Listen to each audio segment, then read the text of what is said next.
Hello. First off, I'd like to say Merry Christmas, Happy Holidays, and Happy New Year to everyone. Because of this time of year, I thought it would be a good idea to do a channel update on some projects I've got going forward. And I'm still working on some TurboGrafx chiptune covers, so you will see some of those as well. I'm going to try to get out some content in a more timely fashion this year. But anyways, what you are looking at is a box I received from Japan. This is something I usually receive something like this about once every 2 to 3 months. Let's see what's in the box! And this is a whole bunch of PC Engine hardware. Usually labeled junk.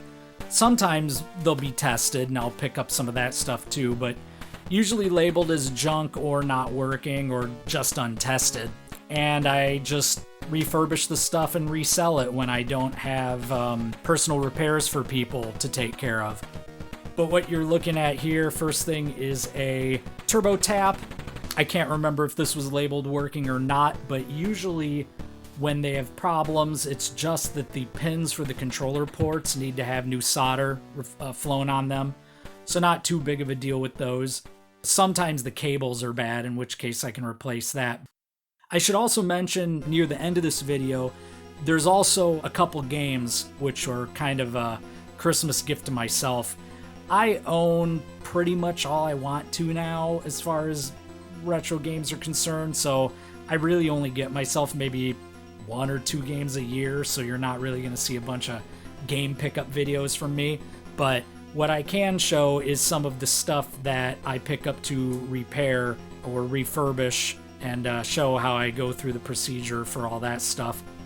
What you're looking at now is a PC Engine, obviously, and controller, both of which are very dirty and somewhat yellowed. And I'll be doing a retro brighting treatment for that, which I'll make a video about. I can't remember if this particular system was labeled as working or not when I ordered it, so I'll probably test it out later on and then post, at the bottom of this video or something if it ended up being a working unit or not. But you can see there's a bunch of weird tape on the system for some reason. I was kind of confused seeing that because when I peeled it back, you'll see it here in a moment, it's not really covering up anything, so it's not like it was covering up any cracked parts of the casing or anything like that, but whatever. I'll try to clean that off as best I can. And honestly, if I can't, I've got a couple PC Engine cases that could use a good working system. Every now and then, I'll get a PC Engine that's usually not worth fixing because it'll have a faulty chip or 2 on the board, and it's kind of like, well, why take chips off of another system to fix this one, especially with the time involved. Yeah, I got a couple controllers with this system. Usually I just pick up hardware and not controllers, but every now and then I'll find a good deal where it's worth picking up the controllers as well. What you can see there is I was looking at the pins to see if they were all intact in the end of that cable. Any of you familiar with PC Engine controllers will know that sometimes those pins can fall out, they can get pushed in. Sometimes you can just pull, like if it's bent in or pushed in, you can actually pull it back out to the right length and straighten it out and reuse it without a problem. But if they're missing, you just got to replace the whole cable, obviously. Here's a PC Engine Duo, and I was happy to find a few PC Engine Duos this time around that had the card cover. Lots of times you just don't find them with the card cover. Or if you do, it's kind of cracked up or like one of the hinges is broken. And honestly, this looks kind of scratched up, but lots of those scratches aren't that deep, and I should be able to smooth a decent amount of those out with a magic eraser. I don't know if any of you have ever tried using that on plastic before, but if you just do a light scrubbing over plastic like this, it can lots of times just buff those scratches right out. Now, you do have to be careful, though, to not, scrub it too hard, because the finish of the unit will kind of start looking sort of faded. Not discolored in any ways, but almost like, the only way I could describe it is if you've seen a car that's been repainted, but with, like, not the same kind of glossy finish to it. So it's just like, it doesn't quite match even though the color is the same. But what you're looking at here is another PC Engine Duo similar to the other one. It did have the card cover as well, so once again, happy about that. I'm going to do complete capacitor changes on these, which I'm going to have videos on. One thing I'm going to document, I'll mention it here now, but especially in these videos where I do take care of the capacitor changes, you really have to look at the areas where the old capacitors have leaked. A number of people, when they change out the capacitors in these things, just change the caps and call it a day, where you really need to clean areas and even repair bad traces or connections that aren't even broken yet. And you're probably thinking, why would you do that if they're not broken? There's been a number of times, and this would be like years ago early on when I started working on some Duos, I'd do some cap changes and I would generally clean them up, but I would find maybe a month later that it would have an audio problem of some sort and I'd have to go back and repair a connection. Really quick, changing topic because I'm showing a Turbo Express here. This is one that I'm going to do a capacitor change on and then upgrade the screen to a larger 3.5 inch screen again. So that will also be an upcoming video. Anyways, back to the capacitor chat on the Duos. Well, actually similar to this, the Super CD-ROM 2 drive you see here, both Duos and this have similar problem with caps. There's certain areas where they will leak and damage connections, and the connections won't even be bad necessarily when you first change out the caps. It might be a month or two down the line. And I will go through and run new connections or leads to these problem areas, even if the traces aren't broken or bad at the point of replacing the caps, because I know there's a good chance one of those spots could go bad later.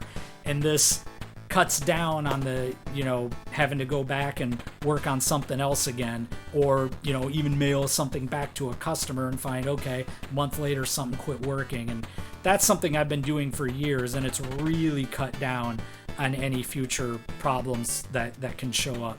But anyways, on to some games here. A few of these are games that I picked up only because they came with one of the systems I bought, and it was kind of like, okay, it was a good deal, I can sell off said game if I don't need it. But this one here, Martial Champion, I actually already own this game, and I can't remember which it is. I think I'm missing one part. I can't remember if I'm missing the rear cover for the case or the manual, but obviously this one has both, so that's great. I was looking for one with both, and I got such a good deal on this.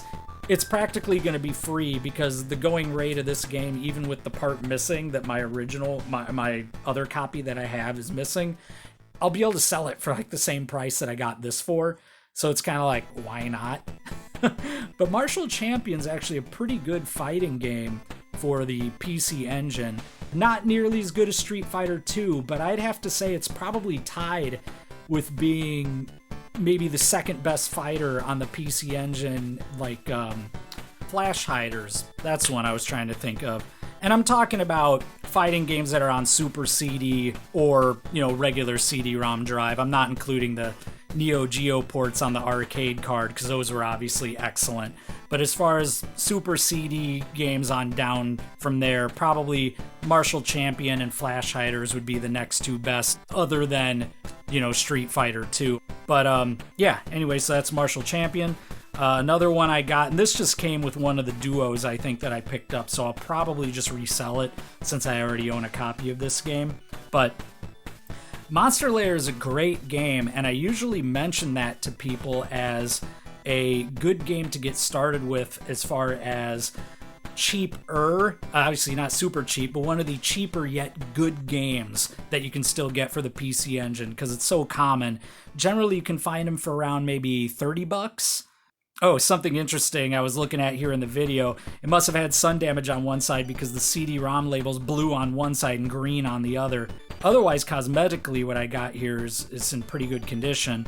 You'll see in the manual, I totally forgot about this, but this is another one of those games, much like the original Street Fighter from Japan, that has a manual that folds open into like a poster, and then on the other side has the instructions for the game on it. Yeah, Monster Lair is one of those really good games that's still somewhat inexpensive, so it's a great game for anybody who wants to get into playing CD games for the PC Engine without spending too much money. But yeah, you can see that's a good condition manual I got with this one there, and I'll probably just sell that. Anyways, on to the last game. Now, the last one in here is something that I picked up for myself that I've been looking for a very long time at a decent price, because normally this game, I think I gotta look it up again. I looked it up maybe a couple weeks ago, and it was like $120 in the case. Now, I'm not somebody who's above getting a loose card game. I have no problem getting loose card games, and for multiple reasons. Not so much even to save money, but if I have the manual, it really doesn't matter to me for the card games, because I mean, I'm not going to be able to read the manual anyways.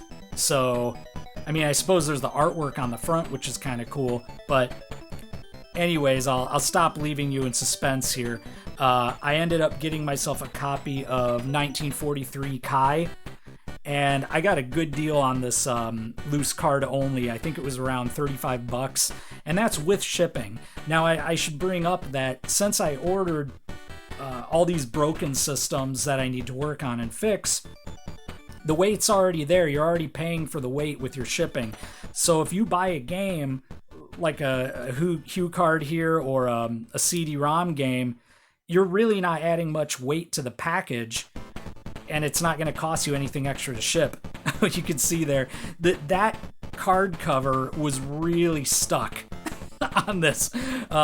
Those card covers, I don't know what exactly the breaking down, what's causing it to happen, but that plastic, whatever they're made out of, it breaks down over time, and they can get sticky and gross and sometimes cling to your cards, in which case I'll definitely throw that case cover away, or that card cover away, and put a new one over this instead. But yeah, this is supposed to be a pretty good shooter for the PC Engine. I'm really looking forward to playing that. So yeah, to recap, I'm going to have videos with repairs on all these items going forward. Obviously not the games, since I'm not repairing those, but yeah, I hope you look forward to some of the repair and refurbishing videos I'll be putting out this year. And I'll probably have another guitar cover for you in the next couple weeks, probably. I'll probably say 3 or 4 weeks to be on the safe side. All right, well, anyways, hope everyone enjoys their new year, and I'll see you in the next one.